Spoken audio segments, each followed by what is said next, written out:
1 مہینہ ایسے ہی مطلب ہوں ہاں ہی میں گزر گیا، اور اس کے بعد جی جب بابر نے بتایا کہ میں تو یہاں پہ مستقل طور پہ شفٹ ہو گیا ہوں، اور اس نے جی کاروبار میں جانا شروع کر دیا۔ جب یہ بابر یہاں سے پاکستان سے 15 سال پہلے گیا تھا نا، اس وقت بھائی جو تھا نا وہ چھوٹا تھا، لیکن اب اس کی عمر بھی جو تھی نا وہ کوئی 25-26 سال کے قریب ہو چکی تھی، اور وہ سارا کاروبار وہی سنبھالتا تھا، اور ماں کا پورا جو تھا نا وہ کنٹرول تھا ہر چیز کے اوپر۔ جب بابر یہاں سے پاکستان سے گیا تھا نا، اس وقت یہ جو گھر اور کاروبار تھا نا وہ اس کے باپ کے نام پہ تھا، اور بیسیکلی کیا کہ بھی باپ کی وفات کے بعد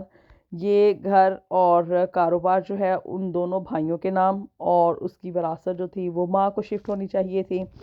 لیکن جی اب بابر نا مطلب دیکھ کے حیران رہ گیا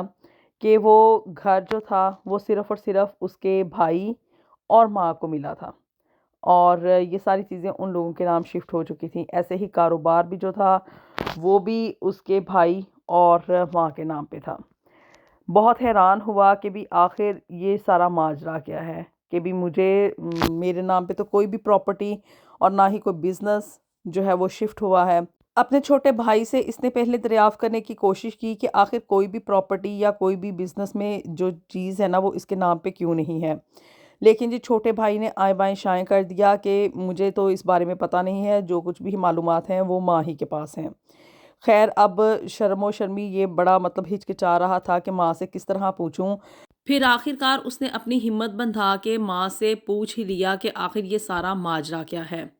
تو اس وقت اس کی ماں نے بتایا کہ جب تم یو کے میں تھے تو ہم لوگوں نے تمہارا یہاں پہ ڈیتھ سرٹیفکیٹ دے کے ساری کی ساری جائیداد جو ہے وہ میرے اور چھوٹے بیٹے کے نام پہ ٹرانسفر کروا لی تھی۔ اور صرف یہی نہیں کہ جائیداد ان لوگوں نے اپنے نام پہ کروا لی ہو، بلکہ یہ بابر جو وہاں سے سارا کچھ کما کے بھیجتا تھا نا، وہ بھی سب کچھ ماں نے اپنے نام پہ ہی بنوایا تھا۔ جو بھی گھر اور گاڑی وغیرہ لی تھی اور باقی کا جو بھی کچھ ان لوگوں نے بنایا تھا نا، وہ سب کچھ ماں کے کنٹرول میں تھا۔ اب جب یہ سب کچھ بابر نے سنا تو اس کے پیروں تلے سے زمین نکل گئی کہ میری اپنی ہی سگی ماں نے میرے ساتھ کیا سلوک کر دیا ہے۔ مائیں تو اپنے بیٹوں کی لمبی زندگی کے لیے دعا کرتی ہیں، اور یہاں پہ میری ماں نے مجھے زندہ سلامت کو ہی مردہ ثابت کر دیا ہے۔ بہت ہی شدید قسم کا اس کو دھچکا لگا، اور اتنا کہ زیادہ کہ وہ اس کو برداشت نہیں کر سکا، اور ڈیپ ڈپریشن میں چلا گیا۔ پھر جی اس کے بعد اس کی ماں نے اور اس کے بھائی نے نا اس کو یو کے واپس بھیج دیا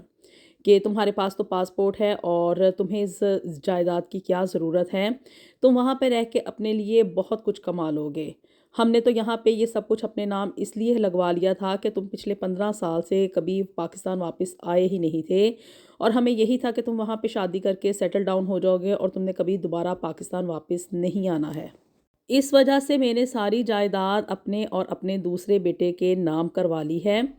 اب بہتر یہ ہے کہ تم وہاں پہ یو کے کا چونکہ تمہارے پاس نیشنلٹی ہے تو تم وہاں پہ جا کے رہو، اور وہیں پہ ہی اپنی زندگی جو ہے نا اس کو تلاش کرو۔ بڑے ہی بھاری اور ٹوٹے ہوئے دل کے ساتھ بابر یہاں پہ یو کے واپس آ گیا، لیکن یہاں پہ آنے کے بعد بھی اس کی ماں اور بھائی کی طرف سے جو اس کو دھچکا ملا تھا نا وہ اس کو ایبزارب نہیں کر پایا۔ جو ڈپریشن اس کے دل اور دماغ میں پہلے سے پاکستان سے چل رہا تھا نا وہ یہاں پہ یو کے میں آ کے تنہائی میں اور بھی زیادہ ڈیپ ہو گیا، اور اس حد تک اس کے نروز پہ سوار ہو گیا کہ وہ نروس بریک ڈاؤن کا شکار ہو گیا، اور اس کو ہسپتال میں ایڈمٹ کر لیا گیا۔ لیکن ہاسپٹل میں جانے کے بعد بھی وہ باور نہ ہو سکا، اور وہ اپنا ایک طرح سے ذہنی توازن کھو بیٹھا۔ اب اس وقت بابر جو ہے وہ یہاں پہ یو کے ایک کیئر ہوم میں اپنی زندگی آلموسٹ دماغی معذوروں کی طرح گزار رہا ہے، اور یہاں کی گورنمنٹ اس کو سپورٹ بھی کر رہی ہے اور اس کو لک آفٹر بھی کر رہی ہے، لیکن بابر اپنی زندگی کی طرف دوبارہ کبھی بھی واپس نہیں آ سکا۔ اپنے خونی رشتوں کی قدر کیجئے اور ان کو اہمیت دیجئے، نہ کہ پیسہ اور دولت اور زمین اور جائیداد اس کی ہوس میں آپ لوگ اتنے آگے نکل جائیں کہ آپ لوگوں کے لیے رشتوں کی کوئی اہمیت ہی نہ رہے۔